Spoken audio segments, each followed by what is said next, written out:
Set mo to. Okay, good day mga ka-airsoft. Hello po, good day mga kabigman. Hello mga ka-airsoft, magandang gabi. Daos natin to mga ka-airsoft. Kwentuhan session, tanungan portion, yung isa. Episode 142. Okay? Importante kasi na mabuksan ko yung inyong kaalaman, yung pag-iisip ninyo regarding sa ating hobby. Bakit ba lagi mong sinasabi, Big Man, na akin na yung shades ko, sakit sa mata. Nandun yata, nasa labas. Bakit mo lagi sinasabi, Big Man, na napakasarap mag-airsoft? Meron ka bang patunay? Di ba? Na masarap mag-airsoft. Kung sa patunay lang, mga bossing ko, marami po tayo niyan, no? Marami po tayong patunay na napakaganda at napakasarap mag-airsoft. It is because marami tayong client dito sa Big Man. Napakadami naming client, mga ka-airsoft na PWD. Okay? Ang dami namin ka-airsoft dito na dialysis patient. Marami tayo rito ka-airsoft na stroke patient. Di ba? Medyo sad to say lang kasi naglaro sila doon sa panahon na mahina na sila. No? Na naglaro sila ng airsoft doon sa panahon na may kapansanan na sila. Okay? Kung matatandaan ninyo, meron tayong naging client dati. No? Yung, ewan ko, kwento ko na sa mga vlog ko to no? Meron tayong naging client na nangangarap mag-airsoft. Nagpapabili siya ng airsoft doon sa anak niyang panganay. Ito 78-year-old to. Okay? Nagpapabili siya ng airsoft doon sa anak niyang panganay. Okay, dali. Medyo flip ako para maganda ang usapan natin. Hindi mo, yan. Okay? Nagpapabili siya ng airsoft doon sa anak niyang panganay. 78-year-old si tatay, no? Nakalimutan ko na lang yung pangalan niya, no? Pero nagpapabili siyang airsoft doon sa anak niyang panganay. Ngayon, yung anak niyang panganay, hindi siya binili. Ang dahilan ng anak niyang panganay, wag na tay, bawal yan. Salita yun ng taong walang alam sa mundo ng airsoft, no? Okay, nagpabili rin siya doon sa bunso niyang babae. Tay naman sabi niya ng ganun, alam mo naman na gipit tayo sa gamot mo. O yun, nagmarka sa puso ng tatay yun. Sige, kanya ganun, hindi na lang. O, di ba? Ayun. Ngayon, si tatay kasi, meron siyang tinatanggap na pensyon. Kaya lang yung pensyon niya napupunta sa panggamot at saka iba na itatapal sa bayarin sa bahay. Okay? Ngayon to, napakaganda nitong kwento na to. Every time na sumasagi sa isip ko to, very touchy, no? So, napupunta sa bahay. Ngayon, every pension ni tatay, naglalakip siya, nag-iipon siya, no? Nagtatabi siya, no? Ng amount para pandagdag doon sa pambili niya ng airsoft. Okay? Nagpabili siya sa panganay niya, tinanggihan siya. Nagpabili siya sa bunsong anak niyang babae, tinanggihan siya. Okay, ito na. Lumipas ang ilang buwan. Okay? Lumipas ang ilang buwan. Patuloy na nag-iipon si tatay. Okay? Ngayon, patuloy siya pag-iipon, hindi pa rin sapat yung pera niya. Okay? Pumunta siya rito. Actually, hindi siya pumunta pala. Kumontak siya sa atin, sorry. Kumontak siya sa atin, nag-i-inquire ng unit, no? Ang ini-inquire niya is China. Sabi ko sa kanya, ang naging advice ko, huwag ka na mag-China. Dagdagan mo pa yung pera mo para makakuha ka na ng Taiwan. Kasi, sabi kong gano'n, tatay, may edad ka na. Actually, sorry for the word na gagamitin ko, matanda ka na, tatay. tapos bibili ka pa ng China. Yang edad mo na yan, dapat masaya ka doon sa gagamitin mo. Pag bumili ka ng China, araw-araw nabibigo ka. Kasi bakit? Araw-araw, yung unit mo is dispalinghado. Araw-araw, yung unit mo, hindi mo maramdaman yung lakas, di ba? Yun ang naging payo ko. Hindi ko alam yung istorya niya, ha? Hindi ko alam. Okay, ito na. Sige, Big Man, salamat. Sabi niya gano'n. Mag-iipon pa ako. Mga Karsop, actually, yung ipon niya nasa 3,000 na. No? 3,000 pesos na. Sabi ko, ang payo ko sa kanya, dagdagan pa niya. Okay? Eh, dito na. Sumapit na ngayon, no? Nagkaroon ng sakit si tatay. Ang bilis ng mga pangyayari. Nagkaroon siya ng sakit, in just 2 weeks, namatay siya. Okay? Ito yung saddest part. Doon sa ilalim ng unan niya, nandun yung notebook niya. Listahan niya. Okay? Nakaipit doon yung ipon niya. Ang halaga ng ipon niya is nasa 3,300. Okay.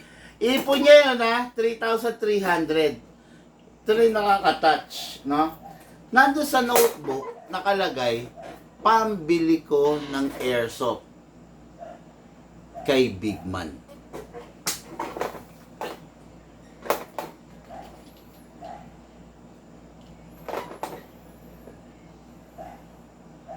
Yun ang nakalakip doon. Ngayon, hindi ko alam yung istorya niya na yan. No? Ang nagkwento lang sa akin yan, yung anak niya. Yung anak niya, sinabi sa akin na nagpapabiling araw, isang beses nagsabi dun sa panganay nilang anak, tinanggihan, sa pangalawa, no? Hanggang sa namatay si tatay, hindi niya naranasang maglaro ng airsoft. Pero, noong mga nasa huling sandali na siya ng buhay niya, gustong-gusto niya. No? Mga airsoft, hindi ko kasi alam yung istorya ni tatay na yan. Sabi ko nga sa vlog ko, kung sakaling nagkataon na nalaman ko na ganyan pala yung istorya niyan, baka binigyan ko siya ng airsoft. Kaya lang hindi ko alam eh. Nagpa-advise siya sa akin. Literal na advice ang binigay ko. Hindi ko alam yung istorya sa likod ng advice na ibinibigay ko. Okay? So, in short, namatay si tatay nang hindi niya nararanasan yung paglalaro ng airsoft. Yun yung pinakapangarap niya. Sakit, di ba? Ngayon, nung namatay si tatay, hindi naman sa sinisisi ko yung panganay na anak, ha? Pero nag-loan yung panganay na anak para sa burol ni tatay, no? Ang sa akin lang, hindi kaya kung pinagbigyan niyo si tatay na makapaglaro, hindi kaya yung sa mga huling sandali niya, sumaya siya. Di ba? Malamang sa malamang, no? Kung si tatay napagbigyan na magkaroon ng airsoft, malamang sa malamang yung huling sandali niya magiging masaya siya. 'Di ba? Kung napagbigyan siya. Baliwala yung funeral, baliwala yung magandang ataol, baliwala yung magagandang arrangement ng flower, kung lahat yan para sa burol mo na. 'Di ba? Pero, kung napaaga-aga, ako sa totoo lang, kung napaaga at nalaman ko yung istorya ni tatay, putya, bibigyan ko na lang ng airsoft yan. Malapit na sumuko yung katawan niya eh. Malapit na sumuko yung buhay niya eh. So, bibigyan ko ng airsoft yan. Kaya lang, hindi ko alam yung istorya dun eh. Late na lang sa akin sinabi yun eh. Kung si tatay, maaga-aga, nagkaroon siya ng airsoft, maaga-aga, mapapangiti siya mapapasaya siya Imaginein mo every time na nagta-target shooting siya, every time na may hit niya yung target, alam mo yung feeling, alam mo yung pakiramdam niya na, wow! Yung parang ang galing-galing ko. Di ba? Alam mo yung ganong feeling? Yun, no? Kaya lang, hindi natupad eh. Kaya yun ang sinasabi ko mga ka-airsoft, no? Sandali lang ho ang buhay natin. Anytime, pwede tayong mawala. Sandali lang ang buhay ng tao.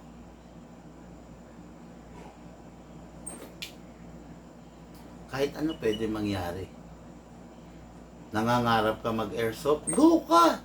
Tandaan mo, yung pera na ipambibili mo ng airsoft, mapag-iipunan mo yan.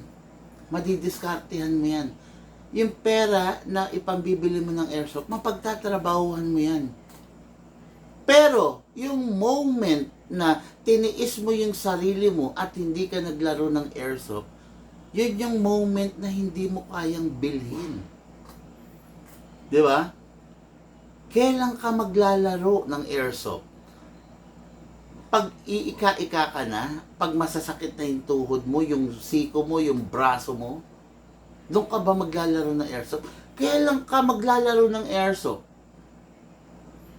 Pag malabo na yung mata mo?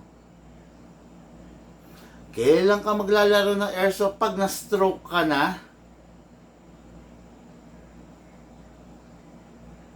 Saklap nun. Di ba? Wala ngang ganito yan eh. Sabi nga, di ba? Di baling hindi tayo humihiga sa pera. Tayong mga Pinoy, sa totoo lang, ilan lang naman yung humihiga sa atin sa pera eh. Kadalasan humihiga sa atin sa pera yung mga corrupt na politiko, yung mga nasa flood control, di ba? Sila lang naman yung humihiga sa pera eh. Pero ikaw, ako, tayo, hindi tayo humihiga sa pera. Di ba? Pero, masaya tayo kung ano yung meron tayo. Di ba? Ewan ko lang ha, kung ganyan rin ba kayo. Hindi tayo, hindi ako humihiga sa pera. Sa totoo lang, normal na tao lang ako, para rin akong tulad nyo. Minsan dumarating sa puntong kinakapos, minsan dumarating sa puntong nagigipit. No? Hindi ako mayaman, sa totoo lang, no? Hindi ako mayaman, hindi bumabaha ang pera ko. Dumarating ako sa puntong nagigipit, tulad nyo rin. Pero, hindi ko pinapabayaan ang sarili ko. No? Pag gusto ko, pinag-iipunan ko, binibili ko. Kasi bakit? Isa naman akong matinong ama, isa akong matinong asawa. Wala akong bisyong shabu, wala akong bisyong drugs, wala akong bisyong alak. Paminsan-minsan, umiinom, nagsashot, pero hindi ko ginagawang bisyo yun. Siguro naman, deserve ko naman sumaya. Di ba? Pinapakain ko sa mga pinaghirapan ko, yung pamilya ko. Yung anak ko, pinapag-aral ko sa maayos na eskwelahan, galing sa pinagpaguran ko. Habang yung iba, nagpapahinga na, habang yung iba, humihilik na, ako, pauwi pa lang mula sa aking ka-airsoft, nag-deliver ako. Di ba? Deserve ko naman siguro na gusto ko ng big bike, bibili ako ng big bike ko. Ganon, di ba? Ikaw, matino ka namang ama. Iginagapang mo yung pamilya mo, sinisigurado mo na may kakainin ang bawat anak mo, ang pamilya mo, bawat araw na dumadaan. Ngayon, nung ikaw ang nagkagusto na maglaro ng airsoft, titiisin mo ba yung sarili mo? Di ba? Deserve mo rin sumaya kay airsoft, di ba? Deserve mo rin. Tandaan mo to. Ang pera na paghihirapan yan, na pagtatrabahuan, na didiskartehan. Pero yung pinapalipas mong araw at sandali, yun yung bagay na hindi mo kayang balikan. Tandaan mo yan. Totoo lang yan, no? Yung mga bagong dating, i-replay nyo to. Itong ano natin, episode natin na to. Kasi kapupulutan nyo to ng aral. Hindi man sa sarili ninyo, doon sa magulang ninyo. No? Yun. Kasi patungkol to sa magulang. Okay, anyway, no? Okay, pa-shoutout, bossing, sabi ni Aldrin Lozano Torres. Hello po, Sir Aldrin. Okay, mga karsop, dire-diretso po tayo, no? Kwentuhan session, tanong ang portion. Okay, Big Man, ano po ang pinagkaiba ng pistol sa rifle, AEG and GBBR? Okay. Unang-una, sa AEG muna tayo. Ang pinagkaiba ng pistol and rifle, syempre, mahaba yung rifle. Tama? Bukod sa mahaba yung rifle, pag in-upgrade ang rifle, mas malakas siya kaysa sa pistol. Kasi bakit? Kasi mahaba siya. Mahaba yung buwelo ng BBs doon sa loob ng inner barrel bago siya lumabas sa outside world, sa outside na, sa hangin. Diba? Nakakabuelo siya ng gusto. Unlike sa isang pistol, maiksi lang ang buwelo kasi maiksi lang ang pistol. Kumbaga, nakaka-gain, nag-generate siya ng power while on the inside barrel. Yun. Okay, no? AEG is operated by a battery while the gas type operated and powered by a gas. Yun ang pinagkaiba nila. Parts availability, both pistol and rifle, meron namang parts. Meron nga lang mangilan-ngilan na mahirap ang parts. Okay? Pero mostly naman, especially kung ang unit mo is Taiwan, meron ka namang parts na mabibili. Available naman, no? Pero yun nga, pag ang unit mo is China, hindi siya available sa lahat ng oras. Okay? So, ang pinagkaiba naman, pagdating naman sa gas type, yun nga, iba naman to. Iba pag battery type, iba pag gas type. Sa gas type, available ang pyesa ng pistol mostly. Okay? Baliktad kasi ganito, ha? Sa AEG type, available ang parts ng rifle. Pero ang parts ng pistol, kung battery type ang pinag-uusapan natin, walang parts available. Okay? Walang parts or mahirap ang parts ng pistol na using a battery. Mahirap. Okay. Baliktad naman ng kalagayan pagdating sa rifle. Okay? Pagdating sa gas type, sorry. Sa gas type naman, ang pistol, marami kang makukuhang parts. Sa gas type na rifle, medyo limited lang din ang parts. At saka, medyo may kamahalan. Totoo yan, talagang medyo may kamahalan. Okay? Kaya, yun ang pinagkaiba nila, no? Both, pag sinabing pistol, maiksi, handgun. Pag sinabing rifle, yung mahaba, rifle, assault rifle, or whatever, no? Okay, yun po ang pinagkaiba ng dalawa. Okay? Big Man, ano po pwedeng laruin kapag papasukin ng mundo ng airsoft? Marami kang pwedeng laruin. Pwede kang maglaro sa backyard gaming, plinking, pwede kang pumunta sa mga shooting range, pwede kang mag-practical shooting, pwede kang sumali sa mga games, sa mga game site, pwede kang makipag-war games, etc. Maraming laro na pwede mong pasukin sa airsoft, no? Marami. Mag-i-enjoy ka.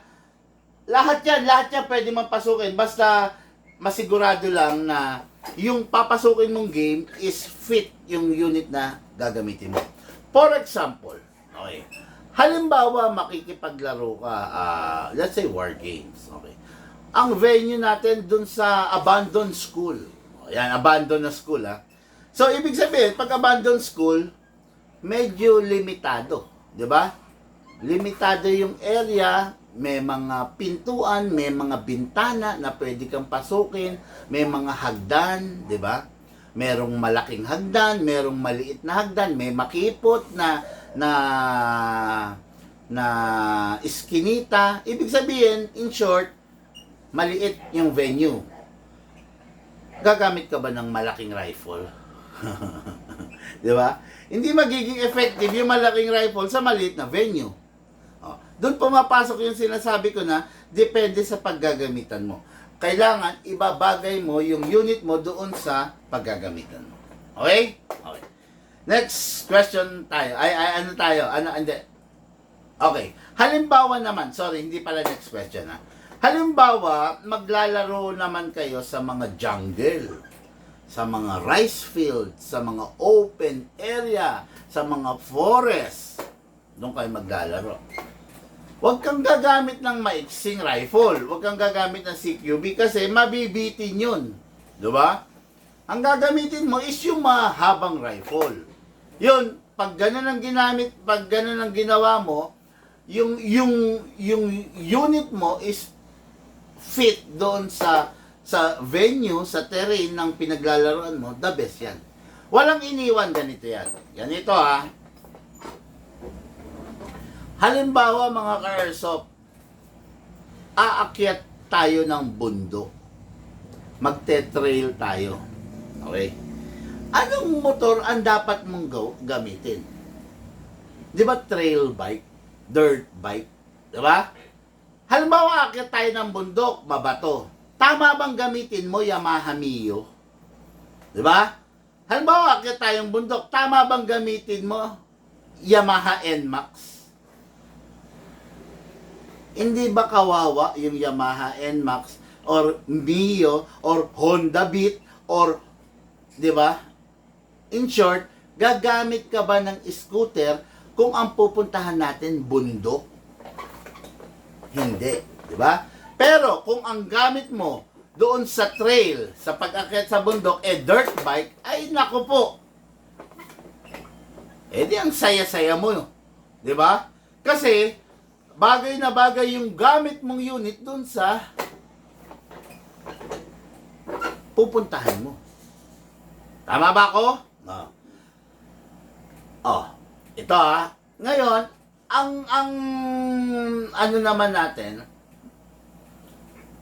babiyahe tayo ng malayuan. Malayo. Ngayon, syempre, aaralin mo rin. Ano bang kalsada dyan? Patag dyan, pare. Sasabihin, patag. Kung patag naman, gagamit ka ba ng dirt bike? Kabaliktaran naman, di ba? Huwag kang gumamit ng dirt bike kung patag yung kalsada. Kung hindi naman kayo magte-trail. Gamitin mo is yung mga bike na pang-biyahe, pang-cruising. Di ba? Yung relax. Gamit ka ng scooter. Pwede yun. Lower CC, higher CC, pwede yun. Di ba? Yan ang sinasabi. Yan ang sinasabi ko. Kailangan, nangati yung lalah muna. Grabe. Yan ang sinasabi ko. Kailangan, bagay po yung bagay po yung unit mo doon sa paggagamitan mo. Okay? Okay, sabi ni John Louis, okay, Sanders. Good evening, sir. Okay na po ba yung unit ko 1911C auto version? Thank you po. Bossing, huwag po kayo mag-follow up sa comment section. Mas maganda po pag mga ganyang concerns, tawag po kayo. Okay? Lagi ko po sinasabi, no, pag may concern kayo na kailangan nyo ng agarang kasagutan, tawag po kayo. Wag po kayong yung comment or may message. Mas maganda tumawag po kayo. Okay? Yun na po ang nire-request ko sa inyo, tawag po kayo. Okay? Dali. Ang kate, nalalamunan ko, nauubo ko. Grabe.